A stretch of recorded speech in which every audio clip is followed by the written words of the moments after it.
दोस्तों, आज की कहानी है ननद जी। मैं अपने मायके में अपने ससुराल की इज्जत नहीं घटाना चाहती। दोस्तों, कहानी शुरू करने से पहले अगर हमारे चैनल को सब्सक्राइब नहीं किया हो तो कर लीजिए, ताकि आपके पास पहुंचे हर रोज नया वीडियो।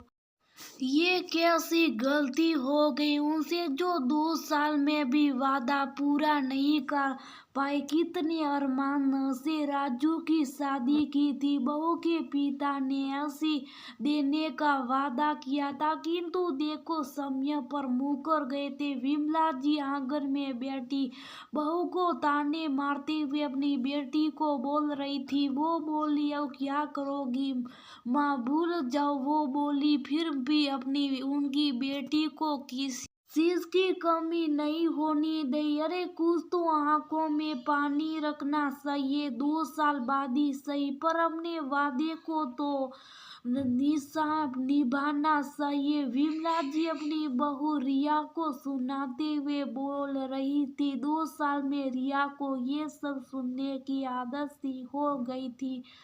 वो तो अपने कान में मानो रूही डालकर रहती थी। आम का मौसम आया तो उसकी ननद बेबी भी मायके आई हुई थी, तो वो भी अपनी भूमिका निभा रही थी।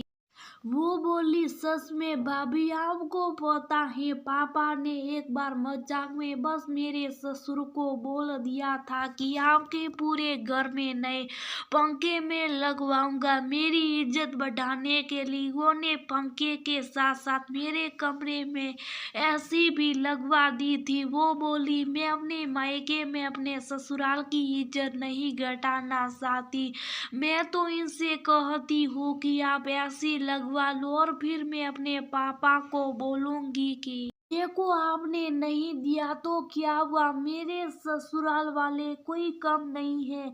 ननन बोली, माँ तुम्हारी बहू बहुत सालू अपने मायके के पैसे बचाकर इस घर के पैसे खर्च करना चाहती है। रिया की सास मुंह बनाकर वहां से चली गई। रिया अपनी ननन से बोली, छोटा मुंह बड़ी बात हो जाएगी दीदी, परंतु औरत ही औरत की दुश्मन होती है। इस कहावत को ससुराल के कुछ रिश्तों ने सही साबित कर दिया है। बेकार में सास बहू को लोग बदनाम करते हैं, परंतु ससुराल में तो अनेकों औरतें होती है, फिर क्यों लोग सास का ही नाम लेते। और रिया वहां से उठकर चली गई। उसकी ननद जाकर अपनी माँ को सारी बात बताई। उस दिन घर में बहुत कलेश हुआ। जब इस बात का पता उसके पति को लगा तो वो बोले, कुछ ज्यादा ही तुम्हारी जुबान चलती है, मुंह बंद करके तुम नहीं रह सकती हो। रिया बोली, मैं तो कुछ भी नहीं बोली, मैं तो बस उनसे मजाक कर रही थी। आखिर वो मेरी ननद है, क्या मेरा इतना भी अधिकार नहीं है।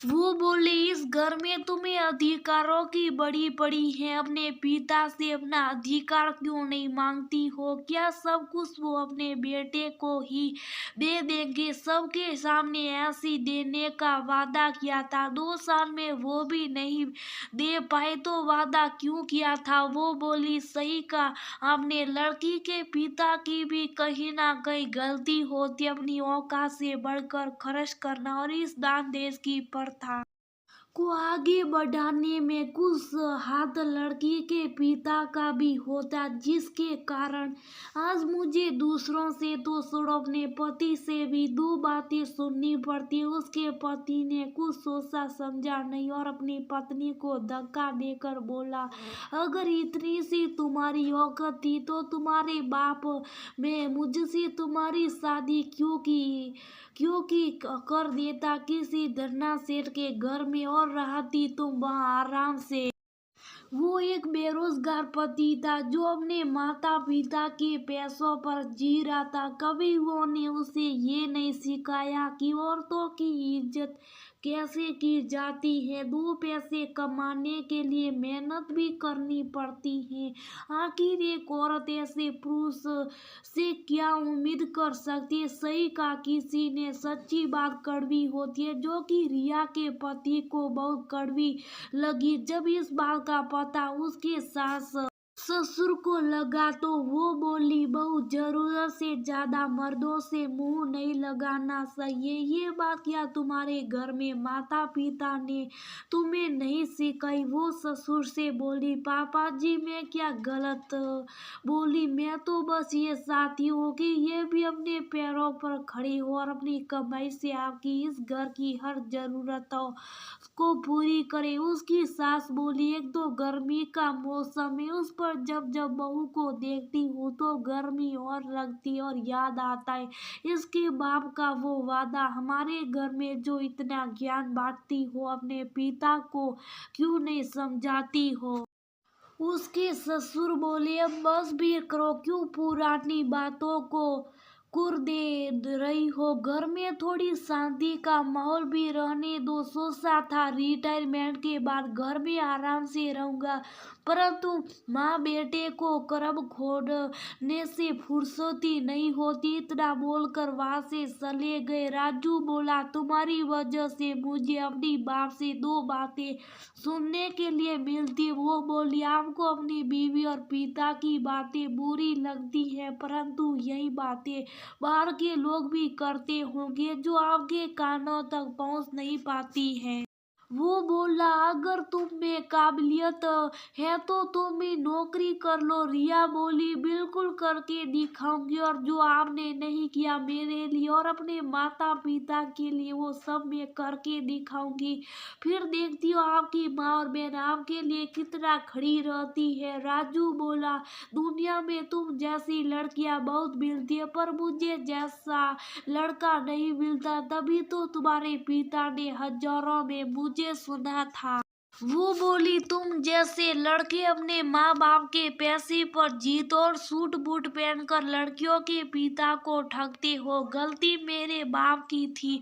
ममता का चश्मा पहनकर मेरे लिए लड़का ढूंढने निकले थे। क्यों?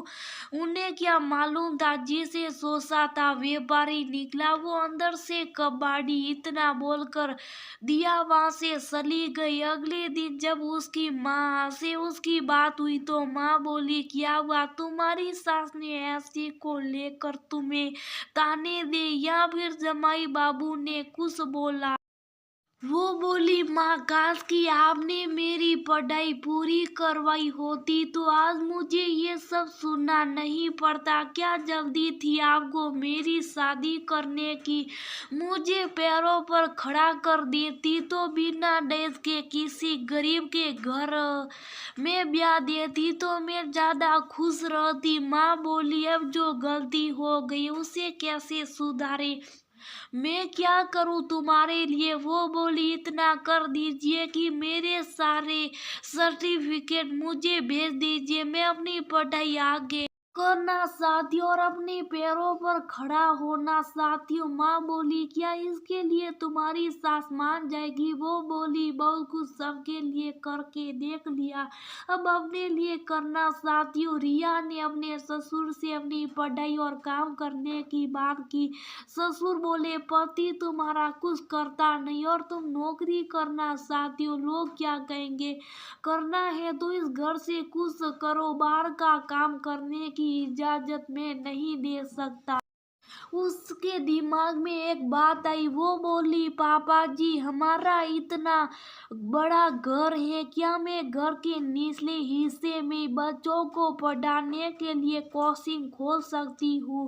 हो सकता है इनका भी मन लग जाए और ये भी कुछ काम करने लगे। उनको उसका ये सुझाव अच्छा लगा और उन्होंने हाँ कर दी। उसने अपने पति को बहुत समझाया कि कितने लोगों की सुनते रहेंगे, आपकी वजह से मुझे भी ताने सुनने पड़ते। एक बार मेरे साथ कुछ काम करने की कोशिश तो कीजिए। आसपास के लोगों को अगर आप काम देंगे तो सोचिए आपका मान सम्मान मोहल्ले में कितना बढ़ जाएगा। वो बोले, तुम मुझसे क्या करवाना चाहती हो? वह बोले, यहाँ आसपास से जल्दी भी शिक्षक नहीं मिलता, तुम्हें और अन्य लोग सब मिलकर बच्चों को पढ़ाएगा। उसका पति था तो इंसानी, किसी ने आज तक ढंग से समझाया नहीं था, जिसके कारण बेल बुद्धि बनकर रह गया था।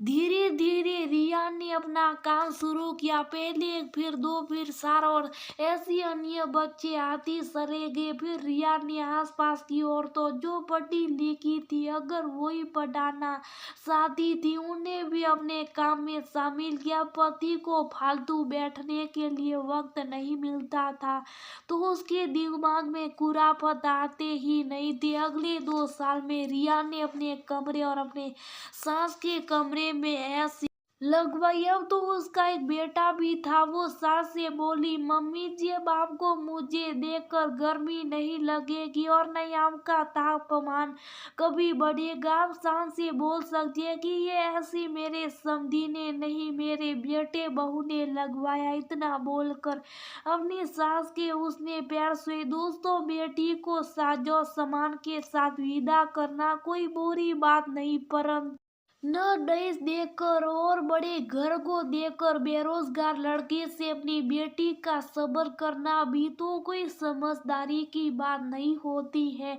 उसे पढ़ा लिखा कर काबिल बनाए, ताकि वह अपने और अपने परिवार का नाम अपने दम पर ऊंचा कर सके। यही सबसे बड़ा उपहार आप बेटे को दे सकते हैं।